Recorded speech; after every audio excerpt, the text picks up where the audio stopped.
Hi, welcome to Quid Pros Quo. I'm Rin. And I'm Zac. And today we are talking about how to build magic systems. And we're super excited for this episode. We are going to give examples of a hard magic system and a soft magic system. So let's just get right into it. So you've got a cool idea for a magic system too, but you're not really sure how to build it out. What do you do?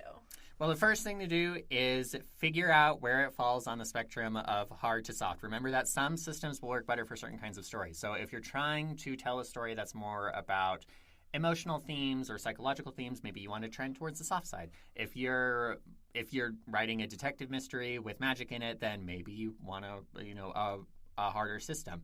It's up to you. You just want to know what's going on as far as the hard versus soft, because it's a way for you to think about what the reader expectations are going to be for the magic. And you know what we say about reader expectations? You want to fulfill the reader's expectations or invert them pleasantly.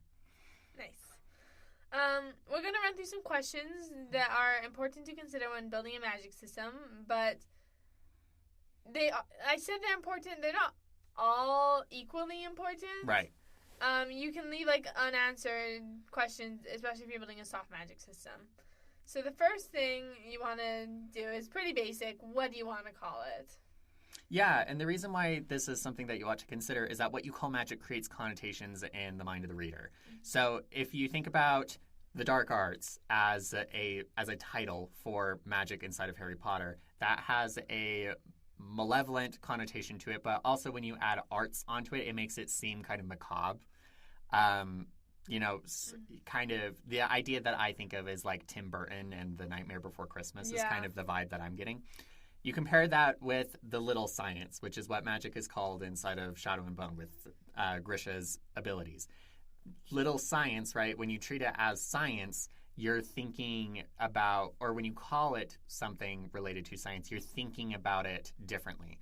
And then because we love The Last Airbender, bending, right? There's that one quote that a lot of people have pointed out that at the very, very beginning of the series, Katara says it's not magic, it's water bending, right? And so when you say bending, it creates, again, you're doing away with the connotations that magic has inside of the minds of the reader, and you're using this other term instead. So depending on what kind of you're going for, make sure that you call your magic according to those vibes, right? You want to match the vibes to the title. Absolutely. Next question, how powerful is it and what powers does it have? And here is an important time to remember, I think it's the second law of Sanderson. Mm-hmm. Limitations are more interesting than abilities. So some authors will group powers into schools or other categories. Like I think of The Owl House, which is a show on Disney Plus or just Disney Channel in general, I guess. But they have the covens, and one is potions, one is abomination, one is plant magic. Yeah. So that kind of thing. Yeah, if you're borrowing categories from, something like the 4 classical elements or, whatever, you're going to have to navigate the connotations that readers already have with those categories. So if you're going to be doing an elementally based magic system, everybody's going to think of Avatar. I'm just going to say it. Everybody's going to think of it. You're going to have to deal with it. You're going to have to navigate it. Not a bad thing, just something to be aware of.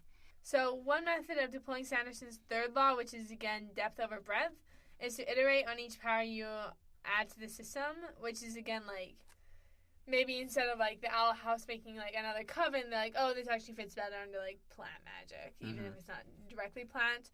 Or in the last episode, Zac talked a lot about, how Avatar The Last Airbender does this really well with, water bending. It's water bending, that goes into steam and ice, and earthbending goes into sand bending and metal bending. So that's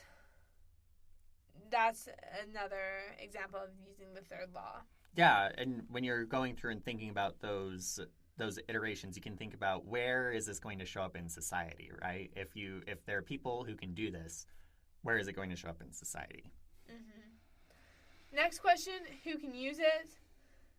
There are a couple options here, it's a learned skill, or you're born with the talent, someone gives it to you, everyone has it, etc. Yeah. And it's are you born special, or do you have to learn it, or do you have to be born special and learn it? In Harry Potter, that's learned inherent. You have to be born a wizard, but you can still learn it. Yeah, the magic system inside of the fifth season is very similar, where you have people who are born with the ability, but you need to refine it through training. So you can mix and match, you can combine. Yeah. And then you want to ask how common is the magic? Like, if it's a genetic thing, then, like, how many people are born with it? Like, every generation, I guess. Mm-hmm. And you don't have to have, like, actual numbers. Unless it's a hard magic system, in which case you might have actual numbers. Like, every 1 in 500, which... That's still a lot. Yeah. That's a lot of people. I just guessed 500 as a number. Is it 1 in a million? Who knows? Yeah. I just pulled 500 as a random number. No, that's an actual example. I do soft magic system more often than not. I don't know numbers. I'm a writer. I'm also a scientist. I have no skills. I do biology. That's also whatever. Next question, how is it used? In other words, how does an observer know that someone is using magic? Yeah, and you can sort of think about the kind of metaphor that goes along with the magic system, right? Is magic a science that requires study, so like spellcasting in Harry Potter? Is it in like a physical exercise that requires training, like bending in The Last Airbender?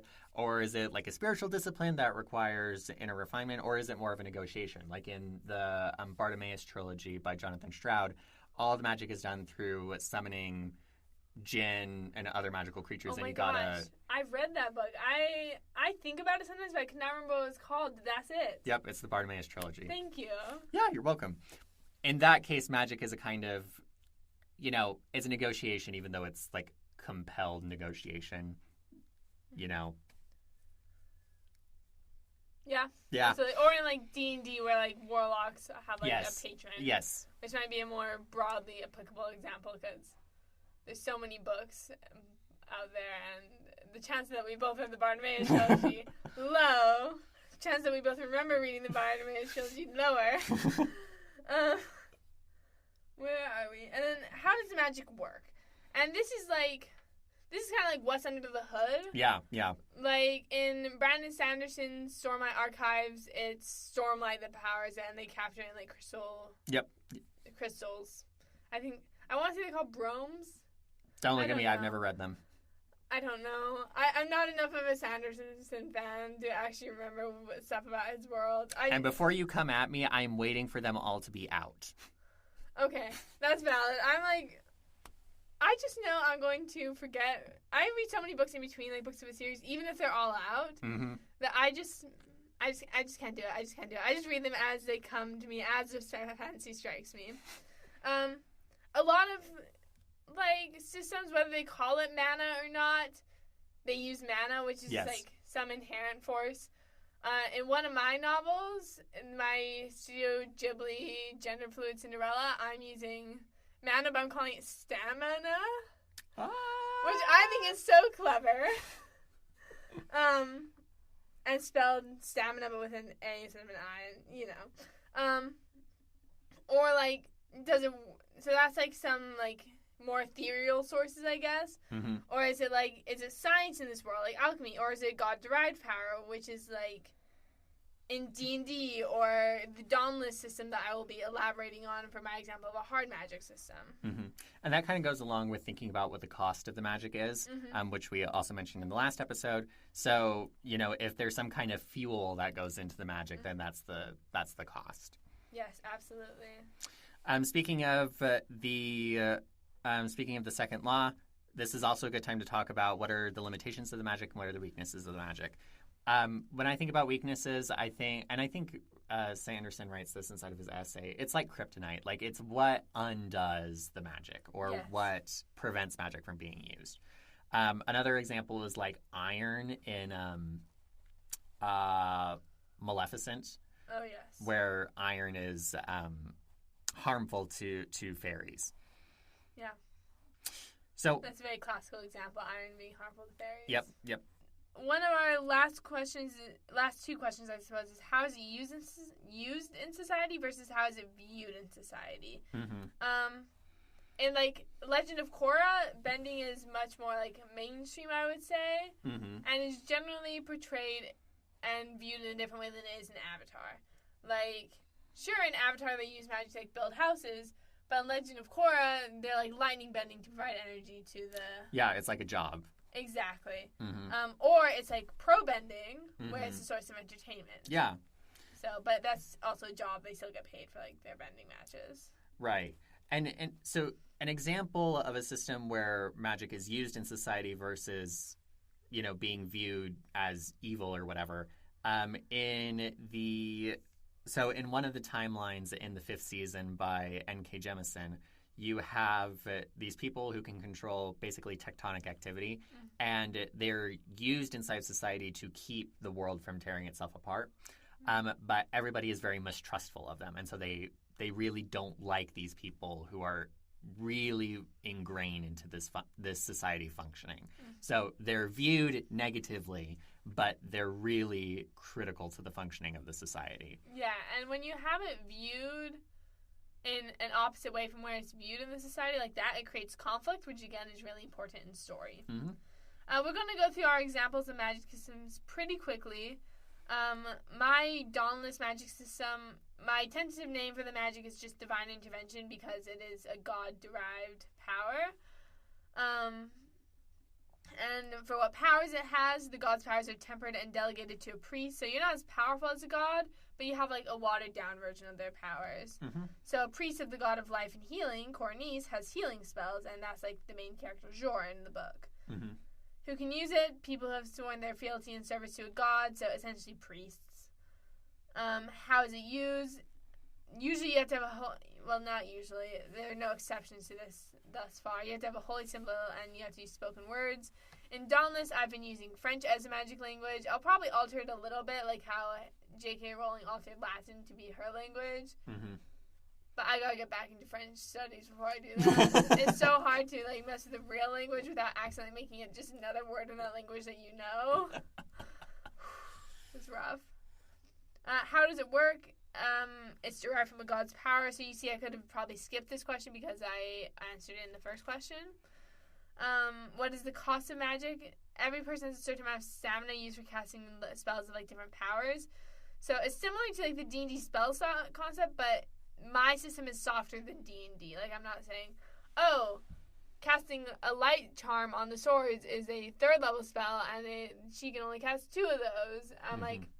Every long rest. Yeah, exactly. I'm like... It's not as hard as D&D. D&D is a very hard magic system. Next question... What are its limitations and weaknesses? You're limited by your god's power, so there's no wiggle room. Mm-hmm. And to expand on that a little bit more, like Jor in the book, she's a healer, but she wants combat magic. Mm-hmm. But her patron god is the god of healing, so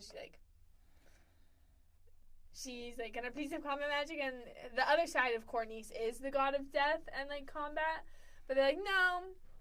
You're a healer, not a warrior. Mm-hmm. So, and that causes conflict in the story. And then how it's viewed in society is revered and is used for lots of different things. I didn't feel like I had the time to expand on it because we are running up against our time. But Zach, give us an example of a soft magic system. Yeah, so the soft magic system that I came up with for this episode is just called Fey Speech. It's inspired a little bit by the magic system in Maleficent, which I mentioned earlier.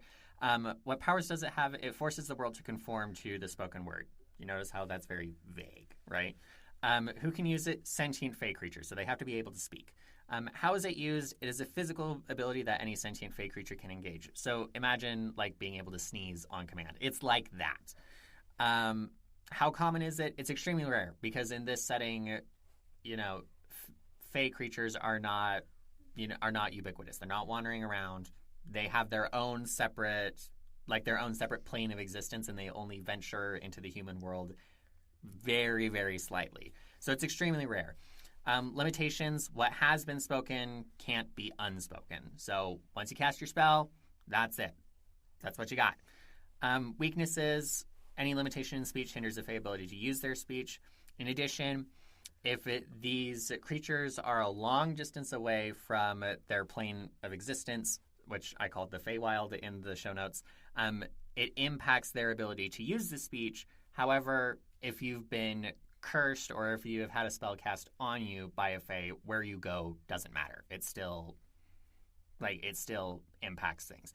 This is an example, whereas if this were a hard magic system, that wouldn't make sense, right? If they can't use it far away from it, why are the spell's effects why can they go that far away? But it's a soft magic system, so that kind of squishiness is okay. Yeah, and since you established it as a soft magic system, usually Fey magics are really soft. Yeah.